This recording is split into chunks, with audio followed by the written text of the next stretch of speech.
Hello everyone, so my name is Sumit Poddar and I am a second year student of Jalpaiguri Government Engineering College from Information Technology। तो आज की इस video में हम लोग बात करने वाले हैं कि शॉर्ट नोट कैसे बनाएं, एक परफेक्ट शॉर्ट नोट। बहुत दिन से बहुत सारे भाई लोग और हमको क्वेश्चन कर रहे थे how to make perfect short note, how to make short note. तो बहुत दिन ढूंढने के बाद मुझे मेरा जो पुराना शॉर्ट नोट था उसका एक चैप्टर का शॉर्ट नोट मिला और मैं आपको वो दिखाने वाला हूँ और उसको एक्सप्लेन भी करूँगा कि कैसे आपको बनाना है, ठीक है। और एक बहुत ही इंपॉर्टेंट चीज़ है जो कि मैं आपको लास्ट में दिखाऊंगा कि शॉर्ट नोट के एंड में आपको रहना ही चाहिए ताकि आपका डाटा बहुत सही रहे। डाटा में आई मीन टू से कि जो होता है ना, मतलब परफेक्ट डाटा होगा तो आप और ज़्यादा इंप्रूव कर सकते हो खुद को। तो क्या है वो चीज़ मैं आपको वीडियो के एंड में बताऊँगा, ठीक है। तो मेक श्योर आप वीडियो को पूरा देखिए, छोटा वीडियो है। सो भाई ये रहा मेरा शॉर्ट नोट, ठीक है। ये एटॉमिक स्ट्रक्चर के ऊपर है। तो यहाँ पे आप देख सकते हो कि हैज़ देके 1 है, हैज़ देके 2 है। एक्चुअली दीज आर मतलब लेक्चर नंबर 1, लेक्चर नंबर 2, तो मैं उनको हैज़ देके मतलब आइडेंटिफाई करता था, तो वो ऐसे लिखता था। तो देख सकते हो कि शॉर्ट नोट में जो है, जो बड़े बड़े नोट्स आते थे फर्स्ट लेक्चर के, सेकंड लेक्चर के, उनको मैं छोटा छोटा करके इस तरह के लिखता था, ठीक है। यहाँ पे जो फार्मूला आता है, फर्स्ट ऑफ ऑल आपको फार्मूला बहुत सही तरीके से लिखना है शॉर्ट नोट में ताकि आपको फिर से कोई और बुक खोलना ना पड़े, ठीक है। और प्लस जो आप देख सकते हो E/M मैंने मास भी वो लिखा है, E/M जो रेशियो वो कितना है 1.76, ठीक है, ऐसा है। और प्लस बाकी आप सबको इस तरीके से लिखना है।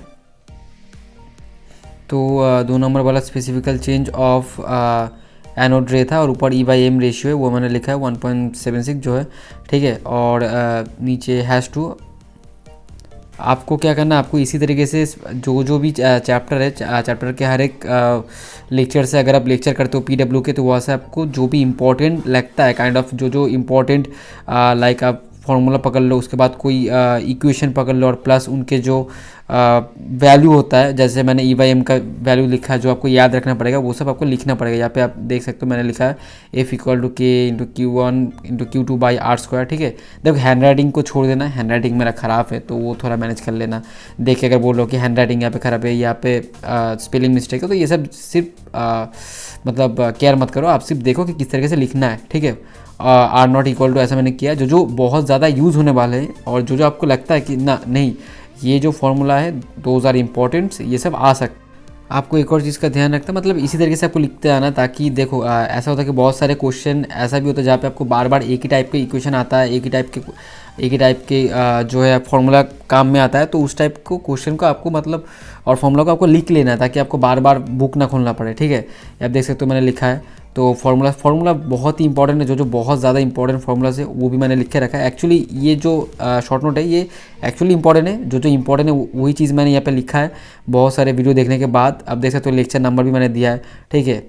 तो देख सकते हो कि λ/c कितना होता है, जो आपको ये वैल्यू ये सब याद रखना है, ठीक है। तो अभी ये लेक्चर नंबर 4 पे आप देख सकते हो यहाँ पे H/nu = W0 + ½ mv², ये मैंने लिखा है। और ये जो फॉर्मूला है एक्चुअली ये इंपॉर्टेंट है, ठीक है, ये बहुत सारे क्वेश्चन में आता है इस चैप्टर से। तो अभी यहाँ पे स्टॉपिंग पोटेंशियल मैंने लिखा है, ठीक है। और ये जो फॉर्मूला है this is important, very important, ठीक है। और φ = W0 = H आप देख सकते हो, ठीक है। और नंबर्स ऑफ स्पेक्ट्रम यहाँ से एक क्वेश्चन ज़रूर आएगा, ठीक है। मैंने देखा है कि इसके ऊपर बहुत एक ना एक क्वेश्चन इस फॉर्मूला से और इस चैप्टर से 2-3 क्वेश्चन आते हैं ये हर बार। अगर आप PIQ उठा के देख लो MTG का तो फिर ऐसे क्वेश्चन आते हैं, ठीक है। बेसिकली इस टाइप के जो क्वेश्चन है वो आते ही कितना स्पेक्ट्रम आएगा, ठीक है। तो ये इजी फॉर्मूला आपको ये याद रखना है और आप इस तरीके से आपको लिखना पड़ेगा। देखो ऐसा होता है कि बहुत टाइम ऐसा होता है कि कुछ भी लिखा है, पकड़ लो डेल्टा अल्फा बीटा, तो आपको पता नहीं होता कि वो एक्चुअली क्या है, तो उसका नाम भी आपको लिखना है, ठीक है। और ये फॉर्मूला आप देख लो कि n - 1 × n - 1 + 1 ये ऐसा है, ये आपको याद रखना पड़ेगा। लेक्चर नंबर 6, तो लेक्चर नंबर 6 से मैंने लिया था ये सब कि MVR n × h/2π, ठीक है, ये सब आप देख सकते हो। और एक चीज़ है जो आपको शॉर्ट नोट में ज़रूरी ऐड करना है वो है वैल्यू। मतलब आप देख सकते हो मैंने α0 का जो है उसका वैल्यू लिख के रखा है, ठीक है, 0.529 एंगस्ट्रॉम।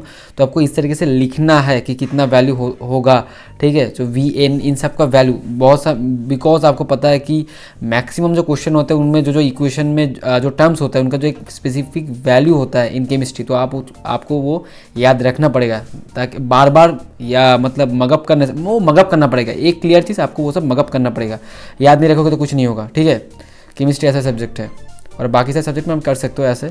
तो ये एक और फॉर्मूला हो गया। तो देखो कितना छोटा करके लिखा है, आप देख सकते हो कि मतलब एक लेक्चर नंबर 8 सिर्फ इतने से हो गया, मतलब नियर अबाउट मतलब 1/4 पेज में मैंने कंप्लीट कर लिया, ठीक है। और जो मैं बोल रहा था कि मतलब आप देख लो कि टी एक्चुअली है क्या, तो उस तरीके से आपको लिखना भी पड़ेगा कि ये जो आपने लिखा है इसका मीनिंग क्या है, ठीक है। ये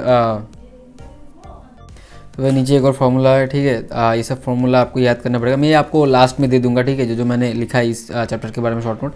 और आपको इसी तरीके से बनाना है, मतलब बहुत बड़े बड़े नोट्स को छोटे छोटे करके आपको लिखना है, जो इंपॉर्टेंस है उसके सिवाय कुछ नहीं लिखना है, जो आपको लगता है कि क्वेश्चन में आएगा।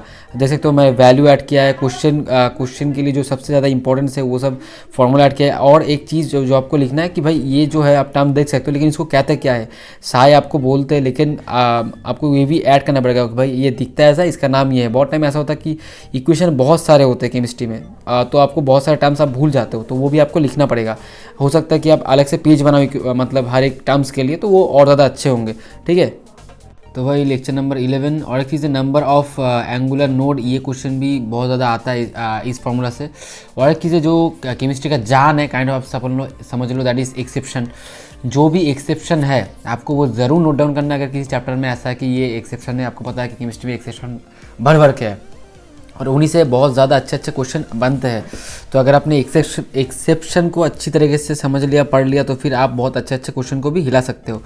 So finally the most important does it about chapter. तो अबाउट चैप्टर में आपको लिखना है कि चैप्टर में आपका कितना हुआ, कैसा लग रहा है, मतलब कितना हार्ड है, या फिर आप इससे कितना ज़्यादा टाइम देना चाहते हो, ये सब आप अबाउट में लिख सकते हो। जो भी आपको मतलब आपका जो भी ओपिनियन है अबाउट दिस चैप्टर कि आपको ये ज़्यादा फोकस करना या फिर दिस चैप्टर इज़ इम्पॉर्टेंट और नॉट, आप इसके अंदर लिख सकते हो शॉर्ट नोट काइंड ऑफ कि भाई ये चैप्टर मुझे कितना पढ़ना है, कितनी बार। और जो इंपॉर्टेंट चीज़ है जो मैं यहाँ पे देखते हो दैट इज़ रिविजन। आपको ये सब लिखना पड़ेगा लास्ट में शॉर्ट नोट के एंड में कि भाई आपने कितने बार नोट्स को रिवाइज किया है। तो भाई 3 टाइम्स मैंने किया है, आप अल्टीमेटली 5 टाइम्स करोगे तो बेस्ट होगा, ठीक है। एक्चुअली ये चैप्टर मैंने बहुत ज़्यादा नहीं किया है, तो ऑल डीपीपी जो पीडब्ल्यू से मैं पढ़ता था, तो वो समय डीपीपी आता तो आपको वो डीपीपी करना पड़ेगा अगर आप करते हो तो, ठीक है। और एक चीज़ यहाँ पे जो रीड है READ होगा, मैंने RED ऐसे ही सिर्फ टाइम बचाने के लिए लिख दिया, मतलब काइंड ऑफ जस्ट शॉर्टकट जो होता है, मुझे ऐसा आ गया तो इसलिए मैंने लिख दिया। और साइड में मैं अपने सिग्नेचर करता होता कि जो हो गया मेरे से, तो वो सब मैं सिग्नेचर कर देता था, ठीक है। ये हो गया तो ये सिग्नेचर कर दिया मैंने कि बुक्स का जो MCQ है वो मैंने किया था, तो इसलिए फिर से मैंने सिग्नेचर कर दिया। आपको ये सब करना पड़ेगा ताकि आपको क्लियर कट आइडिया हो कि भाई मेरा कौन सा चैप्टर स्ट्रॉन्ग है, कौन सा चैप्टर वीक है। PYQ JEE का मैंने नहीं किया था, लेकिन आपको करना है। इस चैप्टर के बारे में मैंने नहीं किया था, लेकिन बाकी जो चैप्टर बहुत ज़्यादा इंपॉर्टेंट है उन सब में मैंने किया था, ठीक है।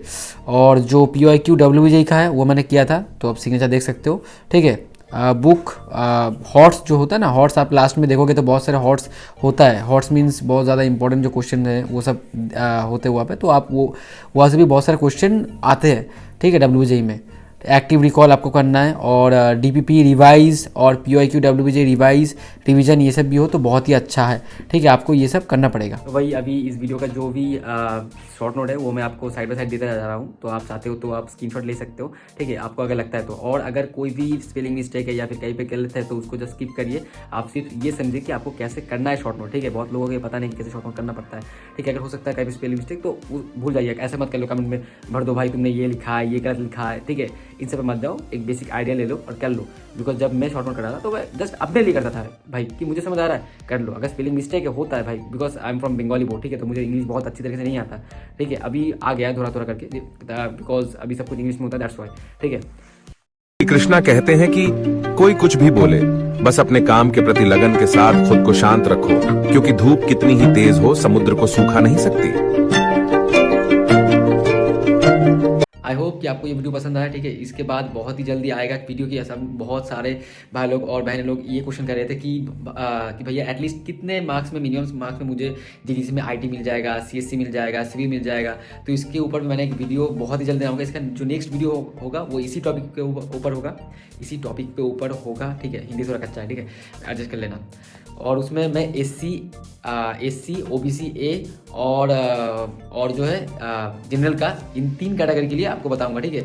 और एसटी का बात करूँ तो उनका जो कट ऑफ है बहुत ही हाई जाता है, तो वो एस्टिमेट करना बहुत ज़्यादा मतलब डिफिकल्ट होता है, बहुत कम मार्क्स में हो जाता है, तो दैट्स वाई मैं उसमें नहीं जाऊँगा, ठीक है। तो इन सारे 3 कैटेगरी के लिए मैं बनाऊंगा, और अगर कोई बोलता है, मुझे काउंट करता है कि अगर वो किसी और कैटेगरी से, तो मैं उसको कमेंट में ही आंसर दे दूंगा, ठीक है।